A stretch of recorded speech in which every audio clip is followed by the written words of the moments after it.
سبحان اللہ و بحمدہ سبحان اللہ العظیم۔ حاضرین کرام، قرآن مجید کے آخری پارہ سورہ علق، جس کو سورہ اقرا بھی کہتے ہیں، اس کی آخری آیت نمبر 19 کا آخری حصہ، یعنی آیت شریفہ کا ایک مختصر حصہ 2 الفاظ پر مشتمل، وہ میں نے تلاوت کا شرف حاصل کیا ہے۔ آج کا موضوع ہے سجدہ کی فضیلت اور اس کے اقسام۔ بڑا اہم موضوع ہے، بڑا اہم، بہت ضروری۔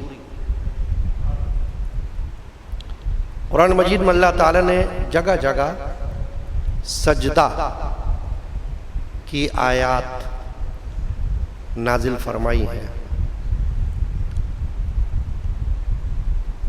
یہ تو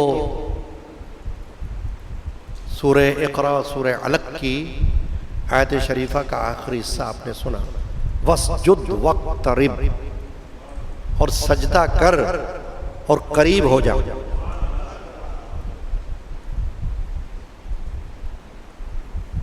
سورہ نجم میں بھی اللہ تبارک و تعالی نے ارشاد فرمایا ہے آیت نمبر 62 میں، فَاسْجُدُوا لِلَّهِ وَاعْبُدُوا، تو اللہ کے لیے سجدہ کرو اور اس کی بندگی کرو۔ واضح حکم ہے، امر کی صیغہ میں، یعنی اللہ کا حکم ہے کہ اللہ کو سجدہ کرو۔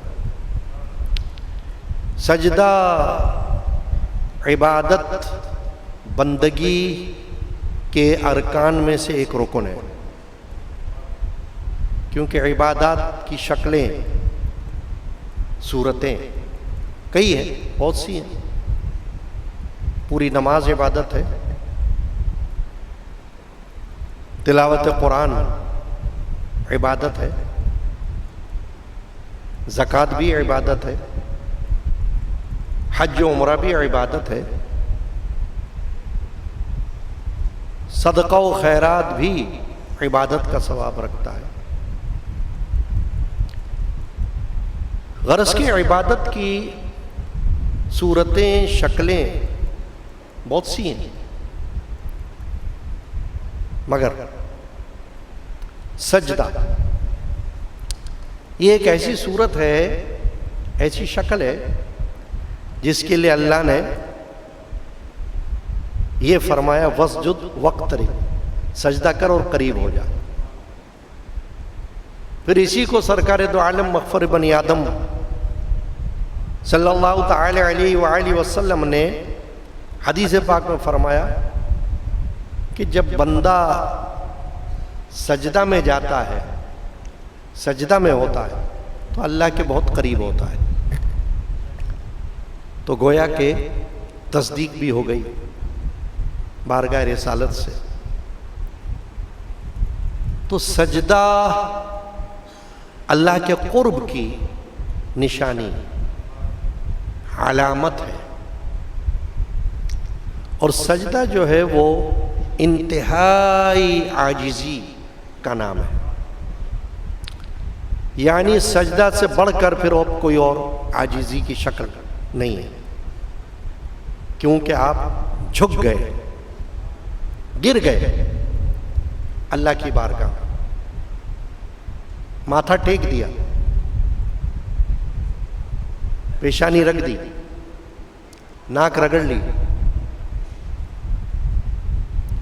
تو یہ گویا کہ عرف و اعلیٰ ایک صورت ہو گئی اللہ کی بارگاہ میں تذلل کی، یعنی آپ نے اپنے آپ کو بارگاہ الہی میں جھکا دیا، گرا دیا کہ اے اللہ میں تیری بارگاہ میں جھک جاتا ہوں، سجدہ کرتا ہوں۔ تو سجدہ جو ہے عبادت کی صورتوں میں سے ایک صورت ہے، ورنہ تو نماز ہے اس میں قیام بھی ہوتا ہے، اس وقت بھی بندہ عبادت میں ہے، بندہ رکوع میں جاتا ہے اس وقت بھی عبادت میں ہے، بندہ تحیات میں بیٹھتا ہے اس وقت بھی عبادت میں ہے، قعدہ میں بیٹھتا ہے اس وقت بھی عبادت میں ہے۔ عبادت سے تو کوئی لمحہ نماز میں خالی نہیں، مگر جب سجدے میں چلا جاتا ہے تو پھر اللہ کی طرف سے ارشاد ہوا کہ قریب ہو جا، سجدہ کر، یعنی نماز پڑھ، کیونکہ نماز میں سجدے ہوتے ہیں نا۔ کوئی نماز ایسی نہیں ہے، ہاں نماز جنازہ میں سجدہ نہیں ہوتا، لیکن اصل میں وہ نماز کی ایک صورت ہے، ورنہ وہ تو دعا ہے، دعائے مغفرت ہے، اس کو نماز کی شکل دے دی گئی۔ لیکن ہم جو نمازیں پڑھتے ہیں، فرض پڑھیں، واجب پڑھیں، سنتیں پڑھیں، نوافل پڑھیں، ان میں کوئی نماز ایسی نہیں جو سجدہ سے خالی ہو۔ اب یہ ہے کہ ایک سجدہ ہے بے شعوری کا سجدہ۔ بے شعوری کا مطلب یہ ہے کہ آپ کو معلوم ہے کہ نماز میں سجدہ آتا ہے تو سجدہ کر لیا، اور ایک یہ ہے کہ جب سجدہ کیا جا رہا ہے تو اس میں صرف پیشانی اور ناک ہی نہیں، پتہ چلے کہ بندے کا دل بھی سجدے میں جھکا ہوا ہے، قلب دل یہ بھی اللہ کی بارگاہ میں ساجد ہو گیا ہے۔ تو سجدہ اگر شعور کے ساتھ ہو تو پھر کیا ہی بات ہے۔ شاعر مشرق علامہ اقبال نے اس سجدے کے بارے میں ایک شعر کہا، اس میں کیا کہا؟ وہ ایک سجدہ جسے تو گراں سمجھتا ہے، وہ ایک سجدہ جسے تو گراں سمجھتا ہے، ہزار سجدوں سے دیتا ہے آدمی کو نجات۔ فرمایا یہ ایک سجدہ جو ہے نا، اگرچہ تجھے بھاری لگتا ہو، بار بار سجدہ ہے، بار بار سجدہ ہے، لیکن یہ تو دیکھو کہ سجدہ کس کو کیا جا رہا ہے؟ معبود کو، معبود حقیقی، معبود مطلق، رب واحد، باری تعالی، خالق کائنات، رب العالمین۔ یہ تو سوچو کہ سجدہ کس کو کر رہے ہو؟ اللہ تبارک و تعالی۔ تو فرمایا علامہ اقبال نے کہ وہ ایک سجدہ جسے تو گراں یعنی بھاری، تو سمجھتا ہے بہت بھاری ہے مجھ پر، بھاری مت سمجھ، یہ سجدہ تجھے نجات دلا دے گا۔ کیا پتا جب تو سجدہ کر رہا ہو اس وقت تیرا دل ایسا رقت سے بھرپور ہو، خشوع والا ہو، خضوع والا ہو، قلب تیرا متوجہ ہو باری تعالیٰ کی طرف، تو ہو سکتا ہے اسی سجدے کے عوض اللہ تعالیٰ تجھے بخش دے، مغفرت کر دے تیری۔ وہ ایک سجدہ جسے تو گراں سمجھتا ہے، ہزار سجدوں سے دیتا ہے آدمی کو نجات۔ یعنی وہ ہزار سجدے جو کوئی غیر خدا کو کر لے، اس سے مراد یہ کہ خوشامدیں اور کسی کی ناجائز طرفداریاں، ناجائز حمایتیں، ان سے نجات مل جاتی ہے۔ اللہ کی بارگاہ میں سجدہ کرنا۔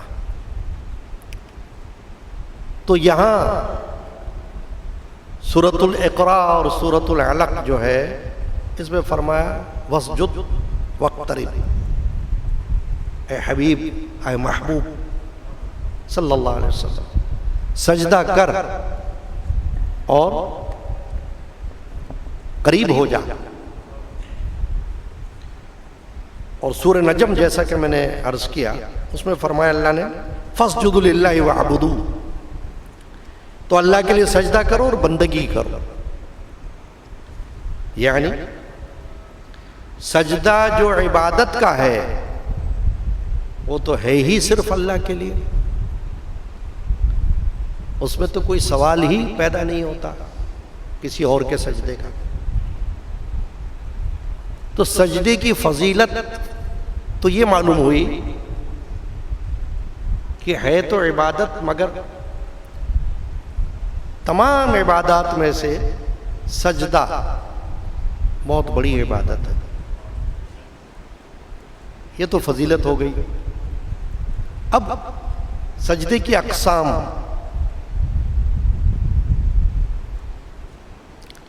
یہ جو اللہ نے فرمایا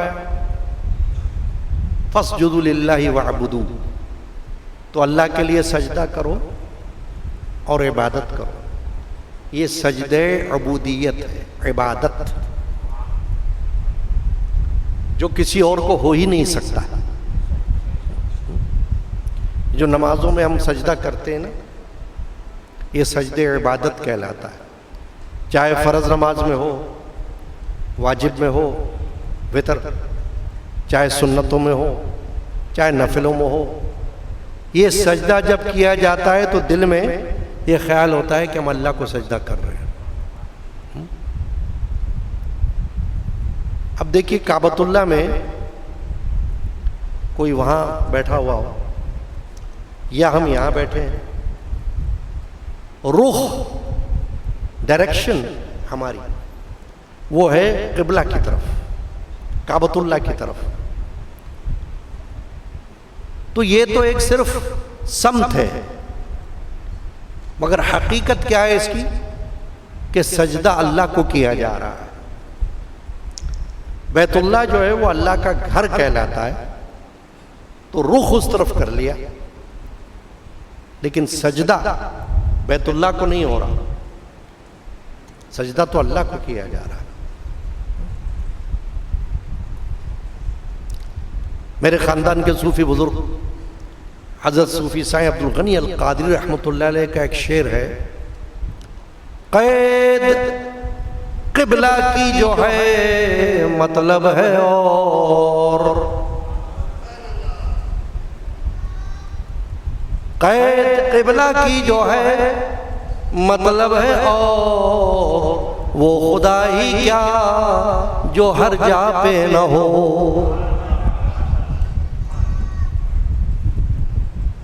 خدا تو ہر جگہ پر ہے، وَهُوَ مَعَكُمْ أَيْنَمَا كُنْتُمْ، قرآن میں فرمایا اللہ نے، وہ تمہارے ساتھ ہے تم جہاں کہیں ہو۔ تو اگر آپ جنگل میں بھی سجدہ کرو گے تو وہ اللہ ہی کو کیا جا رہا ہو، آپ مسجد میں سجدہ کر رہے ہو تو بھی اللہ ہی کو کیا جا رہا ہے، آپ حرم شریف میں سجدہ کر رہے ہو تو بھی اللہ کو کیا جا رہا ہے۔ یہ تو ایک سمت ہوتی ہے، اور وہ اس لیے کیا گیا ہے کہ لوگوں کو مجتمع کیا جائے اللہ کی طرف، کہ تمہارا رخ معبود کی طرف ہونا چاہیے، اللہ کی طرف، خالق کائنات کی طرف، تم سب کا رخ۔ اس لیے سب کو حکم ہے کہ نماز کے وقت اپنا چہرہ کعبۃ اللہ کی طرف کر لو، جہاں کہیں بھی ہو، چاہے اس ملک میں ہو چاہے کسی ملک میں ہو، وہاں سے جو سمت ہے کعبہ کی وہ اختیار کر لو، وہ تمہارا قبلہ کہلائے گا، وہ کعبہ کے رخ کہلائے گا۔ مگر سجدہ کس کو ہو رہا ہوگا؟ اللہ کو۔ تو سجدہ عبادت صرف اللہ کو ہوگا، غیر خدا کو شرک ہو جائے گا. اللہ کے سوا مخلوق میں سے کسی کی عبادت شرک ہے، ممنوع ہے، جائز ہی نہیں. تو سجدہ عبادت بھی سوائے باری تعالیٰ کا، سجدہ عبادت کی بات کر رہا ہوں، کسی کے لیے جائز نہیں، وہ شرک ہو جائے گا، کفر بھی ہوگا، شرک بھی ہوگا. تو ایک تو قسم ہو گئی سجدے کی، سجدہ عبودیت، عبادت، وہ ہم نمازوں میں کر رہے ہیں. ایک ہے سجدہ تحیت، سجدہ تعظیمی.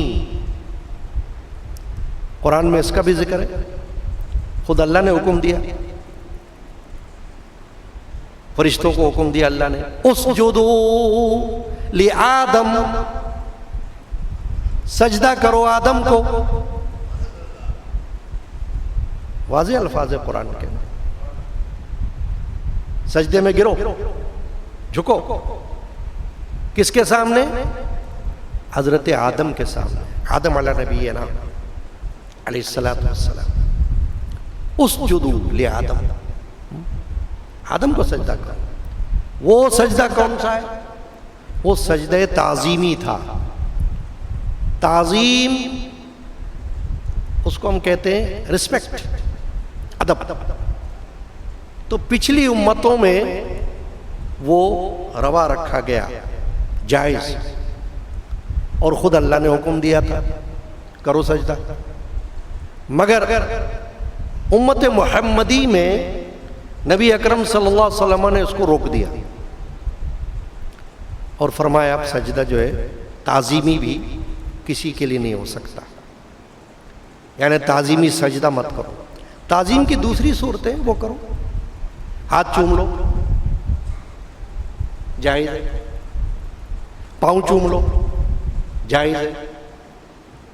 ہاتھ چومنا، پاؤں چومنا یہ نہ حرام ہے نہ ناجائز ہے، بالکل جائز ہے، سنت نبوی ہے.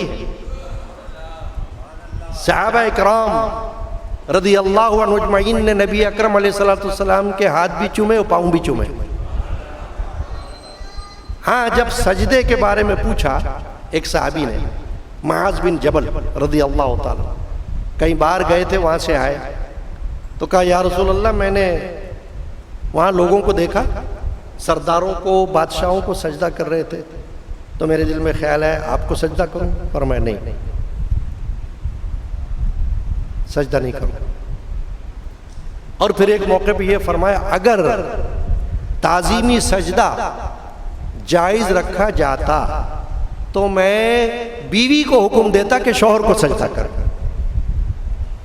یہ حدیث پاک میں فرمایا حضور واضح طور پر کہ اگر جائز ہوتا، کیونکہ جائز نہیں ہے، منع ہے نا، جائز ہوتا تو شوہر کا حق یہ تھا کہ پھر بیوی کو حکم دیتا کہ شوہر کے سامنے جھکا کرو، تعظیمی سجدہ کرو، لیکن جائز نہیں. اب کیا معلوم ہوا کہ رسول اکرم صلی اللہ علیہ وسلم نے خود اپنے آپ کو بھی سجدہ کرنے سے روک دیا، حالانکہ وہ سجدہ عبودیت نہیں تھا. صحابی نے جو پوچھا تھا وہ عبادت کے سجدے کے لیے تھوڑی پوچھا تھا، اتنا تو ان کو بھی عقل تھی کہ عبادت کا سجدہ صرف اللہ کے لیے ہوتا ہے. انہوں نے پوچھا تھا تعظیم والا سجدہ کر لوں؟ انہوں نے فرمایا نو، نہیں کرو. تو تعظیم کی دوسری شکلیں، تعظیم یہ بھی تو ہے کہ بات مانو. اب کوئی کہے کہ میں سجدہ کروں گا مگر اللہ رسول کے احکامات والی بات نہیں مانوں گا کسی کی، تو فائدہ کیا ہوا؟ یہ کون سی تعظیم ہوئی؟ سجدہ کرنے پہ تو تم تیار ہو گئے، تعظیمی سجدہ. اور جہاں فرما برداری کی بات آ رہی ہے، اطاعت، اللہ اور رسول کے حکم کے مطابق، وہ چاہے استاد بول رہا ہو، باپ کہہ رہا ہو، ماں کہہ رہی ہو، پیر کہہ رہا ہو، مرشد کہہ رہا ہو، تو مانو. اللہ اور رسول والی بات ہے نا، یہ بھی تو تعظیم ہے اس کی کہ تم نے اس کی بات کو اہمیت دی. تو یہ تعظیم ہے. تعظیم کی دوسری شکلیں ہیں. ضروری تو نہیں ہے کہ سجدہ ہی کرو. تو سجدہ جو ہے تعظیمی نہ زندہ کو نہ مردہ کو نہ قبروں کو منع، حرام.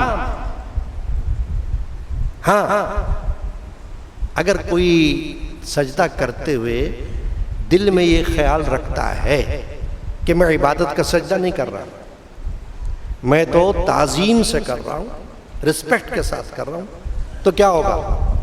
وہ نہ مشرک ہوگا نہ کافر ہوگا. کیا ہوگا؟ حرام کا مرتکب ہوگا، گناہ کبیرہ ہوگا. مگر اس کو آپ مشرک نہیں کہیں گے. یہ جو لوگ کہہ دیتے نا مشرک، یہ دیکھو قبر کو سجدہ کر رہا تھا، مشرک ہو. مشرک نہیں ہو سکتا. کیوں؟ کہ اگر اس کے دل میں یہ خیال جمع ہوا ہے کہ یہ جو سجدہ میں کر رہا ہوں یہ عبادت کا نہیں کر رہا، تو تعظیم کا کر رہا ہوں، تو حرام تو ہے مگر شرک نہیں ہے، کفر نہیں ہے. کفر تب ہوگا جب عبادت کا سجدہ کوئی کرے، نیت و عبادت. تو ایک تو ہو گیا سجدہ تعظیمی، اور یہ معلوم ہو گیا کہ ہماری امت میں، امت محمدیہ میں، اس پر بھی ممانعت کہ یہ جائز ہے. ایک ہے سجدہ تلاوت. قرآن مجید میں 14 مقامات ہیں، 14 جہاں پر سجدہ والی آیات آتی ہیں. تو اگر کوئی قرآن پڑھ رہا ہو اور وہ سجدہ لکھا ہوا آ گیا، تو اگر موقع ہے اس وقت تو قرآن کو بند کرے اور سجدہ کر لے. ایک سجدہ یعنی کھڑا ہو کر اللہ اکبر کر کے سجدے میں چلا جائے اور پھر کھڑا ہو جائے، بس ہو گیا سجدہ. یہ سجدہ تلاوت. یا اگر اس وقت نہیں کیا تو رخصت ہے کہ بعد میں کر لے. 14 سجدے اکٹھے بھی ہو سکتے، اس کی بھی رخصت ہے. لیکن افضل کیا ہے؟ ہاتھ کے ہاتھ، نقد سودا. ہاں صرف یہ دیکھنا ہوگا کہ مکروہ وقت نہ ہو، یعنی مکروہ اوقات جو ہوتے ہیں نا نماز کے، وہ اوقات نہ ہو. ایسا وقت ہو جس میں سجدہ جائز ہے. تو سجدہ تلاوت 14 مقامات پر قرآن میں آتا ہے، وہ سجدہ کر لے بندہ. تو رسول اکرم علیہ السلام سے ثابت. اور فقہ حنفیہ میں یہ تلاوت کا سجدہ واجب ہے، یعنی بہت ضروری ہے. اس کو کوئی ہلکا نہ لے، ارے چھوڑو، نہیں، کرنا ہوگا جب پتہ چل جائے. بلکہ فقہاء نے تو یہاں تک فرمایا ہے کہ قرآن جب کوئی پڑھ رہا ہو اور سجدے کی آیت آ گئی اور سننے والے کو بھی پتہ ہوتا کہ یہ سجدے کی آیت، تو دونوں پر سجدہ واجب ہوگا. دونوں پر، پڑھنے والے پر بھی اور سننے والے پر بھی. لیکن اگر سننے والے کو معلوم نہیں کہ یہ سجدے کی آیت، تو پھر اس پر واجب نہیں ہوگا، کیونکہ پتہ ہی نہیں یہ بات. تو یہ ہے سجدہ تلاوت. ایک ہے سجدہ سہو. نماز میں غلطیاں ہو جاتی ہیں، واجبات ترک ہو جائیں یا دیر ہو جائے، تاخیر ہو جائے، رکن کی تاخیر ہو جائے، تو سجدہ سہو کرنا پڑے گا. اس میں کیا ہے کہ تشہد میں بیٹھ کر، تشہد تک، اتحیات میں بیٹھ کر تشہد تک پڑھ کر ایک سلام پھیرے اور 2 سجدے کرے. یہ سجدہ سہو ہوگا، اس سے نماز درست ہو جائے گی. سجدہ سہو یعنی نماز کو درست کرنے والا سجدہ، کہ جس سے نماز آپ کی درست ہو گئی. یہ تب ہے کہ جب بھول میں ایسا ہو گیا اور کسی نے جان بوجھ کر واجب ترک کیا تو نماز دہرانا پڑے گی. پھر سجدہ سہو سے کام نہیں چلے گا، کیونکہ آپ نے جان بوجھ کے چھوڑا. جانتے بوجھتے کوئی غلط کام کیا تو اس کی سزا دوسری ہوتی، بھول کی بات اور ہوتی. تو بھول میں اگر واجب ترک ہو گیا، تاخیر ہو گئی، سجدہ سہو والی جتنے باتیں ہیں وہ آ گئی سامنے، تو سجدہ سہو کر لیں. ایک ہے سجدہ شکر. سبحان اللہ. یہ بھی بڑا اہم سجدہ ہے شکر. قرآن میں اللہ نے فرمایا وَاشْكُرُوا لِي وَلَا تَكْفُرُونَ. میرا شکر کرو، کفران مت کرو. تو سجدہ شکر بھی سنت نبویہ ہے، سنت رسول اللہ ہے، سنت صحابہ ہے. اور وہ کیا ہے؟ اللہ کوئی نعمت تم کو دے دے. کوئی تم نے بہت دعائیں مانگی تھی کسی چیز کی، اے اللہ اے اللہ اے اللہ اے اللہ اے اللہ اے اللہ، اور اللہ نے دے دی، تو سجدے میں جھک جاؤ، شکر کا سجدہ کرو. یا اللہ تیرا شکر ہے. اس سجدے میں کچھ بھی پڑھ لو. ویسے بھی جو نفلی سجدے ہوتے ہیں نوافل کے، اس میں دعائیں بھی مانگی جا سکتی ہیں. نبی اکرم صلی اللہ علیہ وسلم سے دعائیں بھی ثابت ہیں. رب اغفر لی وارحمنی، یہ حضور سے ثابت ہے. ہم تو صرف سبحان ربی الاعلیٰ سمجھتے ہیں نا، مگر جو نفلی نمازیں ہیں ان میں اللہ کے رسول صلی اللہ علیہ وسلم سے دعائیں ثابت ہیں کہ جس کے جی میں آئے جو دعا کر لے. تو یہ جو سجدہ شکر ہے اس میں بھی آپ دعا کر سکتے ہو.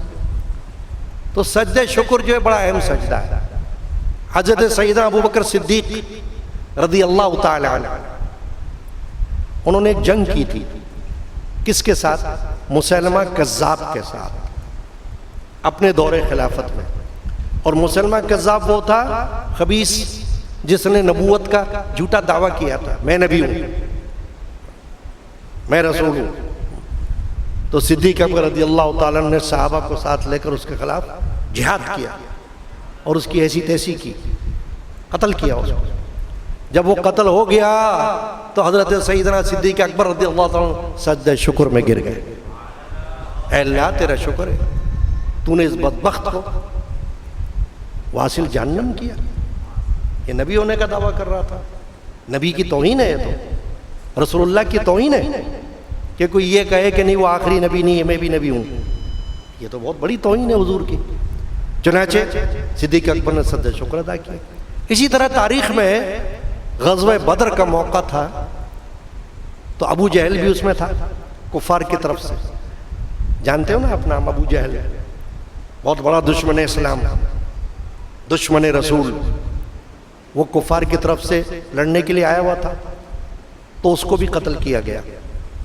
جب قتل کر کے اس کا سر کاٹا گیا اور رسول اللہ صلی اللہ علیہ وسلم کے سامنے پیش کیا گیا تو رسول اللہ صلی اللہ علیہ وسلم سجدے میں گر گئے.